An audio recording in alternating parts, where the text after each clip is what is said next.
नमस्कार। प्रभु राम के व्यक्तित्व और जीवन को समझने के इस प्रयास में आपका स्वागत है। यह वार्तालाप श्रृंखला राम को जानने, समझने और मन में बसाने के लिए है। इसमें मैं योगिता पंत अपने मार्गदर्शक एवं गुरु अनिल चावला जी के सम्मुख कुछ जिज्ञासाएं प्रकट करती हूँ और वे समाधान करते हैं। आइए इस वार्तालाप का आनंद लें। अनिल जी, बहुत बहुत स्वागत है आपका। नमस्कार।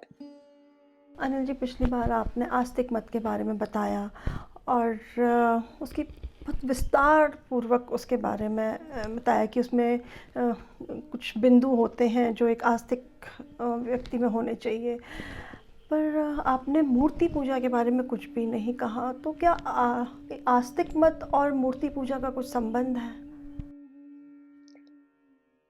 हिंदुओं पर मूर्ति पूजक होने का आरोप सदा लगता रहता है और ये आरोप जो है वो लोग लगाते हैं जो हिंदू धर्म को नहीं समझते। अधिकतर अन्य धर्मावलंबी जो हिंदू धर्म को नहीं समझते वो बाहरी रूप से देखते हैं और हम पर आरोप लगाते हैं कि आप लोग मूर्ति की पूजा करते हैं। हिंदू धर्म में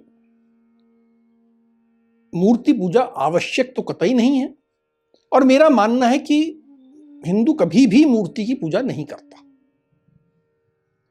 हिंदू यदि ब्रह्म में विश्वास करता है, यानी कॉस्मोस पूरे वो एक उसमें विश्वास करता है, उसको वो एक प्रतीकात्मक कहीं एक फॉर्म, एक रूप दे ना दे, ये उसके ऊपर है, ये आवश्यक नहीं है। लेकिन ये शुरू में आप देखें पूरी वाल्मीकि रामायण में कहीं भी राम किसी मूर्ति की पूजा नहीं करते, कभी भी ऐसा प्रकरण नहीं आता। तो अर्थात उस काल में यह प्रचलन नहीं था। और आप देखें जब सीता गंगा मैया पार कर रही थी तो गंगा मैया की पूजा कर रही हैं। राम कहते हैं कि आपको पिता की, माता की, गुरु की, देवताओं की पूजा करनी है। कभी ये नहीं कहते कि आपको मंदिर में जाके पूजा करनी है, नहीं। लेकिन ये धीरे धीरे ये लगा कि अगर हम कोई एक केंद्र बिंदु बना दें जो हमारी आस्था का बिंदु बन जाए तो जरा सहूलियत हो जाएगी, कन्वीनियंस हो जाएगी। तो फिर मंदिर बनने लगे, एक स्थान बनने लगा जहां एकत्र हुआ जाए। उसके बाद यह जो मूर्ति पूजा है ये बिल्कुल गलत शब्द है। हिंदू देव की पूजा करता है और हिंदू के पास ये हमेशा को कहीं भी अगर उसको अपनी आस्था को केंद्रित करने के लिए कोई चाहिए तो थोड़ी सी मिट्टी इकट्ठी करे और एक पिंड बना ले, उसके ऊपर लगे तो सिंदूर लगाए, नहीं तो हल्दी लगाए या कुछ भी ना लगाए, और उसको वो गणेश मान ले, हनुमान मान ले, जो मानना है मान ले और उसकी पूजा कर ले। जब वो मानेगा तो ब्रह्मांड में सब जगह भगवान है, सब जगह ब्रह्म उपस्थित है। तो अपनी आस्था को जिधर उसकी आस्था कहेगा कि हे गणेश, हे हनुमान, हे विष्णु, आप इसमें आइए, विराजिए, यानी इसे हिंदू धर्म में कहा जाता है उनकी स्थापना करेगा। और जब काम हो जाएगा तो कहेगा कि मेरा काम हो गया, अब आप जाइए, विसर्जित करना। अब वो विसर्जित हो जाएगा। अब उनको फिर लेके अब देखते हैं गणेशोत्सव मनाया जाता है, 9 दिन तक पूजा होती है और फिर 9वें दिन उठा के अपन नदी में, सागर में, तालाब में कहीं डालते हैं। हमने किसकी पूजा की है? हमने मूर्ति की नहीं की है। हमने तो उस गणेश की है या दुर्गा की है जिसको कि हमने उस जो भी रूप दिया है, प्रतीक बनाया है, मूर्ति बनाई है, कुछ भी हो, उसमें हमने स्थापित किया, फिर कहा कि हे देव अब आप प्रस्थान करिए, और ये जो रूप बचा हुआ है इसका कोई काम नहीं है। इसलिए हम पूजा किसकी कर रहे हैं? देव की कर रहे हैं, ब्रह्म की कर रहे हैं, जो ब्रह्म उस देव के माध्यम से हमारे सामने प्रकट हो रहा है। अर्थात मूर्ति तो केवल एक माध्यम है। मूर्ति को हम माध्यम के रूप में लेते हैं, ना कि अंतिम हमारा आराध्य। मूर्ति के माध्यम से हम अपने आराध्य तक पहुंचते हैं, अपनी आस्था को, अपनी श्रद्धा को केंद्रित करते हैं। कुछ अन्य धर्मों में है जाके वो किसी दीवार को भी चूमते हैं, किसी एक तरफ मुंह करके ही उनको अपनी आराधना करनी है, क्योंकि वो स्थान उनके लिए एक पवित्र है, कुछ है। हमारे लिए ऐसा नहीं है, हमारे लिए तो हर ओर है। मुझे स्थापना करने के लिए कुछ नहीं चाहिए, और उसके बाद अगर मेरा मन करे तो बहुत कुछ चाहिए। मैं चाहूं राम की आराधना करने बैठूं तो अभी हमने आराधना की, एक तिलक लगाया, एक फूल पहनाए और हो गया। एक फोटो है और उसी में मैं अपने राम की छवि देख रहा हूं, लेकिन पूजा किसकी कर रहा हूं? राम की कर रहा हूं, लक्ष्मण की कर रहा हूं, सीता की कर रहा हूं, हनुमान की कर रहा हूं। ये जो फोटो लगी है, ये फोटो तो एक तात्कालिक है, एक माध्यम है मुझे मेरे आराध्य तक पहुंचाने का, मेरे मन में छवि बसाने का। तो यह हमें कतई नहीं मानना चाहिए कि हिंदू धर्म में मूर्ति पूजा आवश्यक है। मैं तो कहता हूं हिंदू धर्म में मूर्ति पूजा है ही नहीं। केवल हम अपनी सहूलियत के लिए, अपने मन को केंद्रित करने के लिए उसका सहारा लेते हैं। हम पूजा तो अपने देव की करते हैं, ब्रह्म की करते हैं। इसलिए यह स्पष्टीकरण तुमने पूछा, बहुत अच्छा किया, जिससे बातें बहुत स्पष्ट हो गई। जी हाँ, ये अब और अच्छे से समझ में आ गई। अब हम वापस रामकथा की ओर चलते हैं। हमने पिछली बार देखा कि भरत अयोध्या के लिए निकल पड़े थे, तो वो किसी और ऋषि से मिले रास्ते में, अयोध्या जाते वक्त कहीं रुके, वो क्या हुआ? उन चले जी। ऋषि भारद्वाज से आते हुए भी मिले थे, जी। जाते हुए भी मिले। ऋषि भारद्वाज तो सब जानते थे, त्रिकालदर्शी थे। जी। फिर भी उन्होंने पूछा भरत से कि भरत क्या हुआ, तुम राम से मिलने गए थे, क्या हुआ, राम को मना लिया, नहीं मनाया? जी। तो भरत ने सारी कथा बताई, ऐसा ऐसा हुआ, मैंने तो बहुत आग्रह किया था, ये किया था, ये किया था। तो ये सुन के ऋषि भारद्वाज अत्यंत प्रसन्न। उन्होंने कहा मुझे तुमसे भी यही उम्मीद थी और राम से भी यही उम्मीद थी। जी। मुझे यही मालूम था कि यही होना है। और जो तुम्हारी विनयशीलता है, तुम्हारा जो झुकने का भाव है, जिस तरह तुम झुके हो, जिस तरह तुम झुकते हो, तुम्हारा विनय जो है वह वास्तव में प्रशंसनीय है। बोले एक साधारण सा उदाहरण दिया उन्होंने। देखिए ये बात राम ने भी कही थी और यही बात अब ऋषि भारद्वाज कह रहे हैं कि सरोवर जो निचले स्थान पे होता है उसमें सब ओर से जल आता है, वैसे ही विनयशील व्यक्ति के पास सब ओर से ज्ञान आ जाता है। तुम्हें लग रहा है कि तुम अयोध्या का राज्य नहीं संभाल पाओगे, लेकिन क्योंकि तुम विनयशील हो, अहंकार रहित हो, इसलिए तुम्हारे पास सब ओर से ज्ञान आएगा और तुम सत्ता अच्छे से चला लोगे। जाओ 14 वर्ष तक अच्छे से सत्ता का कार्य निभाओ, अपनी जिम्मेदारी का निर्वहन करो और इसी में तुम्हें यश मिलेगा और इसी में तुम्हारा उद्धार भी होगा। उसके बाद भरत वहां से चले, अयोध्या गए। अयोध्या में बाकी सब लोगों को छोड़ा, माताओं को महल में छोड़ा और वो नहीं उतरे। उन्होंने अपने साथ लोगों का, देखिए मैंने तो महल में नहीं रहना, अब तो मुझे बगल में जो नंदीग्राम है वहीं जाना है और ये जो मैं चरण पादुकाएं लेके आया हूं, इनको लेके मैं वहीं इनका राज सिंहासन बनाऊंगा और वहीं पे इन पे छत्र लगाऊंगा, वहीं पे इनकी रोज सेवा करूंगा और वहीं से अब अयोध्या का राज्यपाठ चलेगा। ऐसा कह के वे नंदीग्राम गए, वहां पर वनवासी की तरह रहे और राज सिंहासन पे राम की चरण पादुकाएं रखी। उन्होंने कहा मैं तो ये मान रहा हूं कि राम ही उपस्थित है और मैं उनकी केवल चरण पादुकाएं देख रहा हूं और एक दिन आएगा कि उन चरण पादुकाओं मुझे चरण भी दिखने लगेंगे।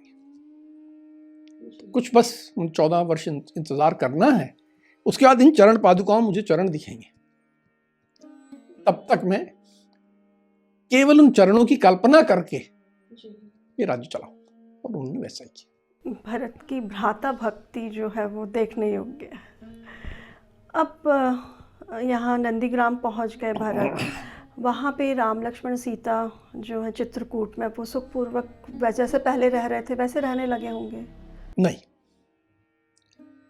भरत के जाने के बाद चित्रकूट में सब कुछ बदल गया, सब कुछ बदल गया। राम को लगने लगा कुछ सब कुछ अनमना भाव है। जो ऋषि लोग, मुनि लोग उनसे बड़े प्रेम से मिलते थे, अब नजरें बचा के बगल से निकल रहे हैं। कुछ आत्मीयता खत्म हो गई है। कुछ बात है जो उनको समझ में नहीं आ रही। तो जो उनके वरिष्ठ थे उनके पास वे गए। उन्होंने कहा कि ऋषिराज, मुझे ऐसा लगता है कि कुछ बात ठीक नहीं है। आप लोग कुछ मुझसे अनमने हो, नाराज हो, कुछ मुझसे गलती हो गई क्या? या मेरे भ्राता लक्ष्मण ने कुछ दुर्व्यवहार कर दिया क्या?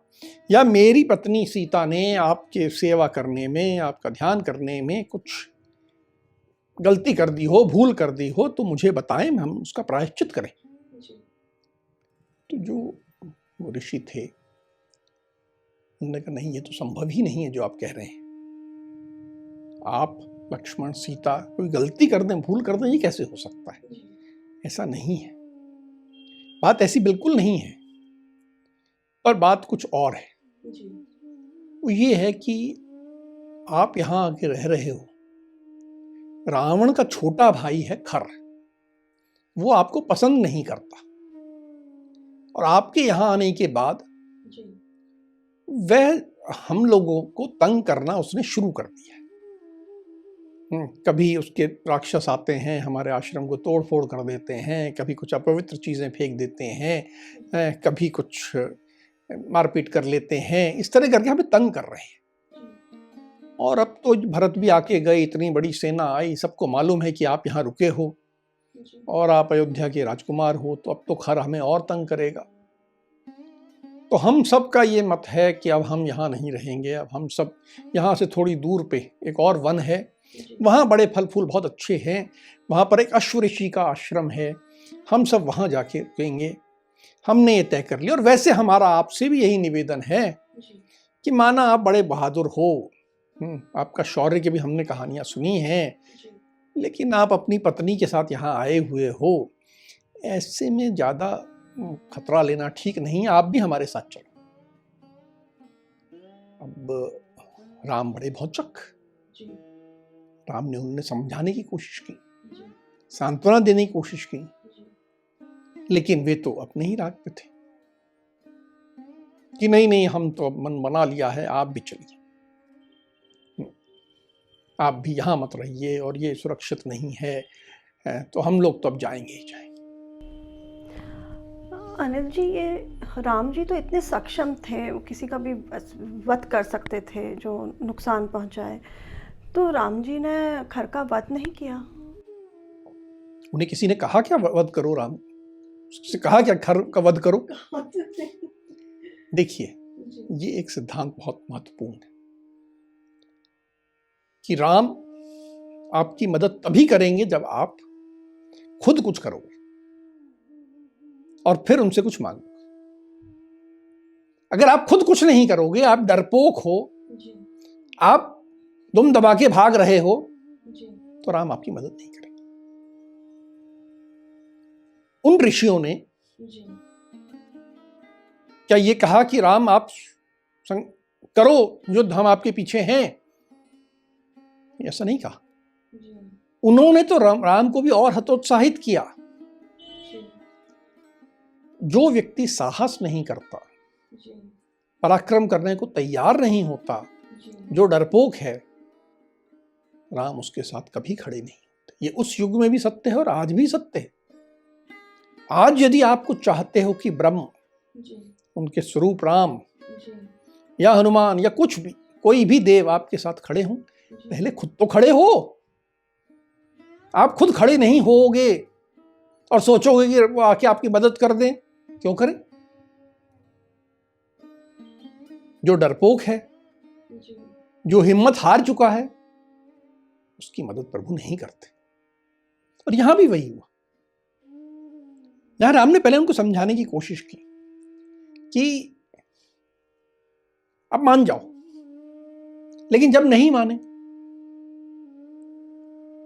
तो राम ने कहा ठीक, जैसे ऋषिवर आपकी इच्छा। उनको विदा देने के लिए आ गए। उनके प्रस्थान के समय उनका पूजा करके उनको सम्मानपूर्वक विदा कर दिया। तो अब राम जी यहाँ पे रह रहे थे, तो उनके मन में विचार नहीं आया कि हम भी यहाँ से चले जाएं, या क्या किया उन्होंने? वो खर से तो नहीं डरे थे, जी खर से डरने वाली कोई बात नहीं थी उनके मन में, जी वो तो सामना कर सकते थे। जी लेकिन जब ऋषि चले गए, वो बैठे थे, लक्ष्मण के साथ बैठे थे, उनके मन में बात आई। जी उन्होंने कहा, देखो इस स्थान पे, यहाँ पर मैं भरत से मिला, माताओं से मिला, शत्रुघ्न से मिला, अयोध्या के और सब लोगों से मिला। अब इस पूरे स्थान में उन लोगों की यादें समा गई, और मैं जब भी बैठता हूँ मुझे उनकी याद आती है। तो मुझे लगता है यहाँ रुकना अच्छा नहीं है। दूसरी बात वो बोले कि यहाँ पर अब वो वैसा निर्मल वातावरण नहीं रहा, क्योंकि ये पूरी सेना आ गई, उसके साथ हाथी थे, घोड़े थे, इतने सारे लोग थे, उनका मल मूत्र सब गंदगी हो गई। अब वो वैसा सुंदर नहीं रहा, और सब यादें भी जुड़ी हैं। तो अब हमें यहाँ से प्रस्थान करना चाहिए। तो राम जी जो हैं वो भी ऋषि अश्व के आश्रम में गए, या फिर वो कहीं और? नहीं, वे ऋषि अश्व के आश्रम में नहीं गए, वे वहां से चले। और एक रास्ता था जो एक बहुत भयंकर वन की तरफ जाता था। उससे पहले, उस भयंकर वन के पहले एक ऋषि अत्रि का आश्रम था। ये लोग वहां ऋषि अत्रि के आश्रम में पहुंचे। वहां ऋषि अत्रि के आश्रम में पहुंचकर जब ये पहुंचे, राम लक्ष्मण सीता, तो ऋषि अत्रि ने इनका बड़ा स्वागत किया, जैसे अपने कोई पुत्र का स्वागत करता है।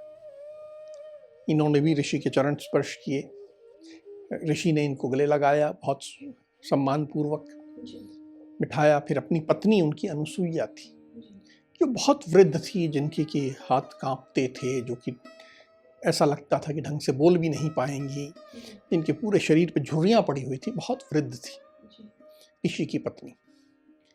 तो ऋषि ने अपनी पत्नी का परिचय कराया राम लक्ष्मण सीता से कि ये मेरी पत्नी अनुसुईया है, ये बहुत बड़ी तपस्वी है, और इन्होंने अपनी तपस्या से बहुत बड़े बड़े काम किए। एक बार 10 वर्ष तक अकाल पड़ा था, तो इन्होंने ही विभिन्न प्रकार के फल फूल उत्पन्न करके सबका पालन किया था। और इनकी तपस्या से ही कि जो आप मंदाकिनी नदी देखते हो, ये अवतरित हुई। अब आप देखिए, हम सदा नाम सुनते हैं गंगा अवतरित हुई भागीरथ के कारण। यहाँ एक और नदी अवतरित हुई है, और एक महिला के कारण। अर्थात आप देखिए कि हमारे उस समय के काल में पुरुष स्त्री दोनों का एक उच्च स्थान था।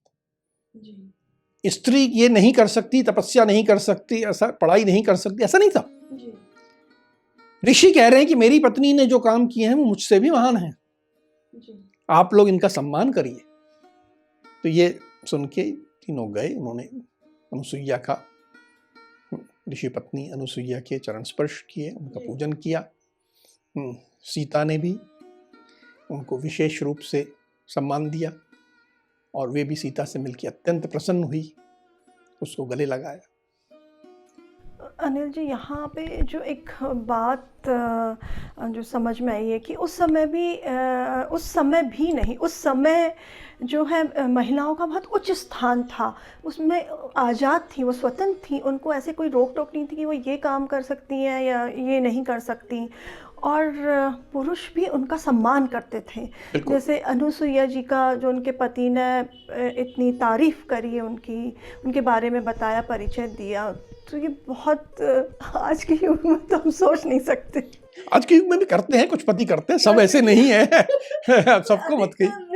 अधिकतर कहीं ना कहीं पुरुष जो हैं ऐसी ग्रंथि से पीड़ित हो जाते हैं कि वो अगर स्त्री उनसे ज़्यादा उपलब्धि पाले तो वो उसकी सम्मान करने में उनकी पीड़ा होने लगती है। ये छोटी सोच है, और यहाँ ऋषि अत्रि की ऐसी छोटी सोच नहीं थी। उन्होंने अपनी पत्नी की ऐसी तारीफ करी, प्रशंसा की, और कहा कि ये विशेष सम्मान के हकदार है। बहुत बड़ी बात है। अब यहाँ पे सीता जी और माता अनुसुईया जो हैं, उनके बीच में भी कुछ वार्तालाप हुई, उन्होंने कुछ कहा ये सीता से कि वो वन में आई, वो वहाँ एक कहाँ उनका महारानी बन रही थी और अब उनको वनवास मिला। बिल्कुल। देखो, ये दो महिलाएं जी जब परिचय हुआ तो सीता के मन में उनके लिए सम्मान आया जी कि माता इतनी महान है और मैं इतनी सौभाग्यशाली हूँ कि इनके दर्शन हो रहे हैं, जी इनसे मिल रही हूँ। और माता अनुसुईया सीता से बिल्कुल ऐसे मिली जैसे अपनी बेटी से मिल रही, उसको बहुत प्यार किया। फिर उसे अपने कक्ष में ले गई, बोले बैठो, मुझे तेरे साथ बहुत सारी बातें करनी है। तो महिलाएं करती मुझे तेरे साथ बहुत सारी बातें करनी है तो मुझे अपने बारे में बता, है मैं तुझसे बहुत प्रसन्न हूँ। और प्रसन्न होने का बाकी तो बातें तेरी मैंने बहुत सुनी हैं, पर एक बात मुझे बहुत, जिसके लिए मैं तेरी बहुत प्रशंसा करूंगी कि तू अपने पति के साथ वन वन भटक रही है, तू उसका साथ निभा रही है। ये पत्नी का बहुत उत्तम धर्म है कि वे पति का हर स्थिति में साथ निभाए। कुछ अधम महिलाएं होती हैं कि जब पति के पास बहुत धन दौलत है, बहुत सुख है, तो वो उसके साथ बड़े सुख से रहती हैं, और जब पति के पास धन दौलत ना रहे, दुख आ जाए, तो वो बोलती हैं अब मैं यहां रह के क्या करूंगी। वो उसका साथ छोड़ देती हैं, अपने मायके पे चली जाती हैं। तो ऐसी अधम महिलाएं ठीक नहीं होती। तो बहुत अच्छी है। सीता ने भी कहा कि नहीं, ये जो आप बात कह रही हैं, मेरी माता ने भी मुझे ऐसा ही सिखाया है, और जो कुछ मेरी माता ने मुझे सिखाया मुझे सब याद है। फिर उससे उन्होंने पूछा कि तू अपने स्वयंवर का प्रकरण बता मुझे, बाकी क्या हुआ, सारी बातें वो बातें करते रहे। जब बातें करते रहे, शाम का समय हो गया, तो माता अनुसुईया ने कहा कि रुको, तुम मेरी बेटी की तरह हो, मैं तुझे कुछ देना चाहती। तो उन्होंने कुछ बहुत सुंदर वस्त्र, कुछ आभूषण, कुछ श्रृंगार का सामान सब निकाला और सीता को दिया कि ये लो। सीता ने ग्रहण किया बड़े प्रेम से। फिर दोनों बैठे, थोड़ी और देर बातें करते रहे। फिर माता अनुसुईया ने कहा देखो, अब रात होने का समय आया है, अब तेरे को अपने कक्ष में जाना चाहिए, पर उससे पहले तो एक काम कर। उसने कहा माता बताइए कि मैंने ये सब जो तुझे दिया है ना, जरा मुझे पहन के दिखा दे। जैसे माता को एक होती है कि अपनी बेटी को सुंदर रूप में देखने का बड़ा एक लालसा होती है। तो जाने का बिल्कुल, तो उसने वो वस्त्र पहने, वो आभूषण पहने, और वो पहन के बड़ी खुश, देख के उसको बहुत खुश हुई माता अनुसुईया। उसको उन्होंने और प्यार किया, उसका माथा चूमा और बोला हाँ अब तो ऐसे ही सज के जा अपने कक्ष में जा। और वो राम जहाँ थे, राम लक्ष्मण, वहाँ गई। राम भी उनको देख के बड़े खुश हुए कि इनको इतना प्यार मिला है, सम्मान मिला है। और रात्रि हो गई थी, तो वो रात वो लोग वहीं रुके थे। तो इस तरह उन्हें वहाँ प्रेम मिला, सम्मान मिला। ये आश्रम में फिर यहीं पे रुके, कितने समय रुके यहाँ पे राम लक्ष्मण सीता? बस एक रात। अगले दिन प्रातः ये उठे, नित्य कर्म से निवृत्त हुए, स्नान इत्यादि से, और उसके बाद ऋषि के पास गए कि महाराज हमें अब अनुमति दीजिए, हम आगे बढ़े। तो ऋषि अत्रि ने कहा कि हाँ अब हम तुम्हें विदा करेंगे। ये जो पथ है, ये पथ आगे इस घनघोर वन में जाता है। ये वन बहुत भयंकर है, इसमें तरह तरह के नरभक्षी राक्षस रहते हैं। इसमें ऐसे जानवर हैं जो कि इंसान का खून पी जाते हैं, रक्त पिपासु हिंसक जीव है। तो ये बहुत खतरनाक वन है। तुम इसमें प्रवेश करो, और मैं तुम्हें आशीर्वाद देता हूं कि तुम इन राक्षसों का वध करो और इस घनघोर वन को मनोरम बनाओ, अच्छा बनाओ। ऐसा कह के अगले दिन प्रातः जब इन तीनों को ऋषि ने और उसके आश्रम के जितने बाकी मुनि ऋषि थे सब ने एकत्र होकर स्वस्ति वाचन किया, आशीर्वाद दिया और वहाँ से विदा किया।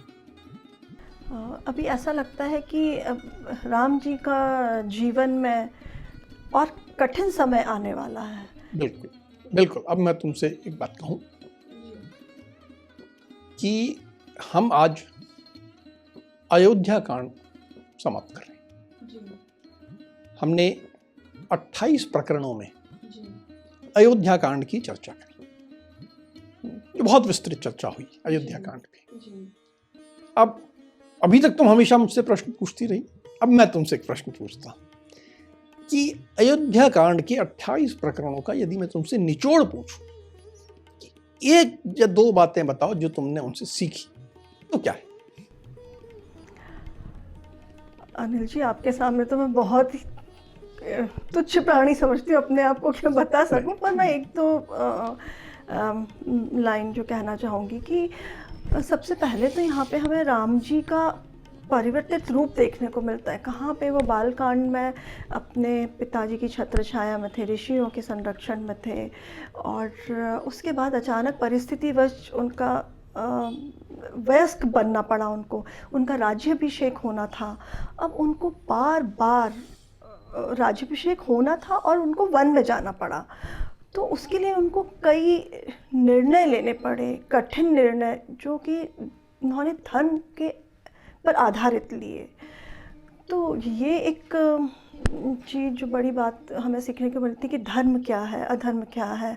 और हमें जब भी निर्णय लेना हो, जैसे राम जी ने अपने जीवन में कठिन परिस्थितियों में धर्म के आधार पर निर्णय लिए, तो हमें भी अपने जीवन में धर्म को आधार मान करके निर्णय लेना चाहिए।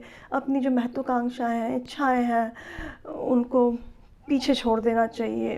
और ये एक जो महत्वपूर्ण बात है। फिर राम जी के गुण में तो बहुत सारे गुण थे जो सीखने को मिले, राजा के रूप में हो या फिर वो एक इंसान के रूप में हो। बिल्कुल ठीक कहा तुमने, बहुत अच्छा कहा कि जब हमने बालकांड की समाप्ति की थी जी, तो हमने कहा था कि वो क्षमता विकसित करने का काल था जी। उसमें ऋषियों ने राम में क्षमताएं विकसित की, उनकी परीक्षाएं ली जी, और क्षमताएं विकसित की। बालकांड से जब हम अयोध्या कांड में आए जी, तो अब उनका जो शिक्षा वाला हिस्सा था वो समाप्त हो चुका था, वो सब समाप्त हो चुका था। जी, अब उन्हें निर्णय लेने थे और इसीलिए यहाँ बहुत कुछ सीखने को मिला हमें। जी, और मुझे प्रसन्नता है कि तुमने जो कहा कि धर्म की समझ में आया कि धर्म क्या है। यदि हम इतना समझ लें कि धर्म क्या है जीवन में, जी, तो हमारे जीवन बहुत सुख में होगा, आनंद में होगा, जीवन अच्छा गुजरेगा। हाँ, समाज में क्या उन्नति होगी, बिल्कुल, खुशहाली रहेगी। बिल्कुल। अब हम आज की चर्चा को यहीं विराम देते हैं। अगली कड़ी में राम के जीवन से जुड़े कुछ अनछुए पहलुओं के साथ हम दोनों फिर उपस्थित होंगे। राम राम। राम राम।